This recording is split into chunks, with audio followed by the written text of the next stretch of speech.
the fact that there is no confidence in the international monetary system. Certain forces within the United States are committed to attempting to save this bankrupt monetary system. The methods to which they are resorting are consciously modeled upon those used earlier by Hjalmar, the Nazi finance minister, particularly during the 1933-36 period. That is, they are resorting to methods of extreme austerity, auto-cannibalistic austerity, in the effort to squeeze out of real incomes, of essential social services, and of the capital of industry itself sufficient wealth to roll over for at least a time some of the bankrupt debt holdings of certain financial interests. In a nationwide television broadcast a few weeks ago, I told you that on my first day as president, I shall declare a national economic emergency and launch the largest economic recovery program in our history. During each of the first 2 years of my administration, about $2 trillion in low-cost federal loans will be invested in building up our nation's presently rotting industrial infrastructure, plus building up about 5 million new industrial jobs during the first 3 or 4 years of my administration. This is clinical insanity. You cannot find any basis, and I shall indicate today some of the reasons for this. You cannot find any basis under which financial reorganization of the type proposed by the IMF and accepted by most nations can succeed. These kinds of proposals are simply the insanity of Versailles reenacted many times over. And in the United States, we're pumping up a balloon in terms of the financial markets through what? Through hyperinflationary methods.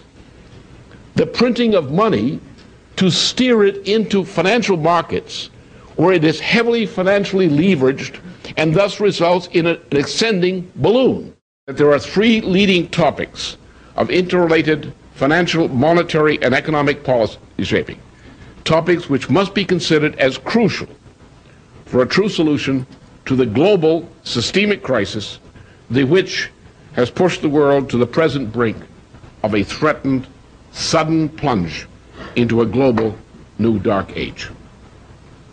First, the fact that the present crisis is global and systemic rather than regional or cyclical must be acknowledged.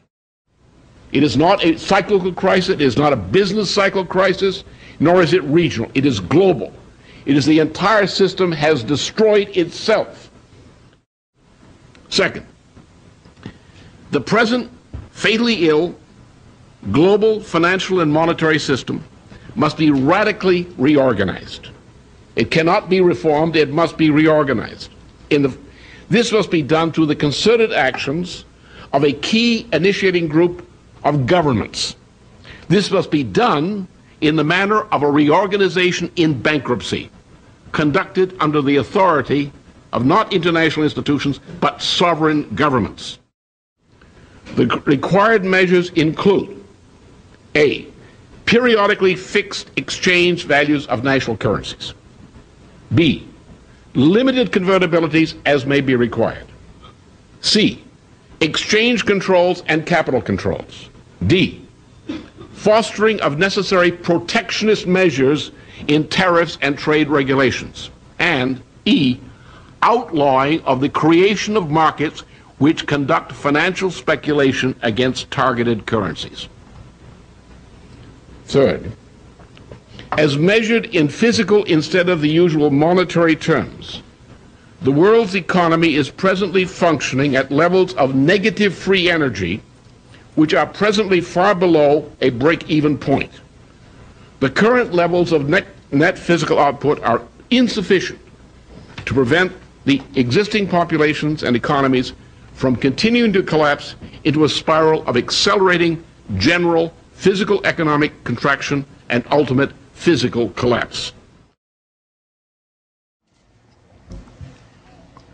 This economy is collapsing. The situation, relatively speaking, in terms of basic economic infrastructure of the United States today is worse than in 1933, when Roosevelt came into the White House. Now, we're at the moment in which the United States is gripped by the greatest financial monetary crisis in modern history, at least since the beginning of the creation of our republic. Now, although the United States has been in a process of decline from its former greatness as an economy over more than 3 decades, the majority of our citizens, including leading figures in government and other leading circles, have been for recent times in a state of denial about the reality of the way this present crisis came into being. We're going to freeze things. We're going to put things into bankruptcy reorganization. Things that must continue to function, including pensions and things like that, will continue to function, backed by the credit of the United States. The United States government, what it can muster. We will keep these institutions functioning. We will take large categories of this debt which cannot be paid. We will freeze it and reorganize it. For example, the certain category of debt, the so-called hedge fund debt, or financial derivatives debt, is not honest debt. Forget it. It's gambling debt. It has no basis in reality. Freeze it. See what we do with it later. There is no possibility of a non-collapse of the present financial system. None. It's finished now. The present financial system cannot continue to exist under any circumstances, under any presidency, under any leadership, or any leadership of nations.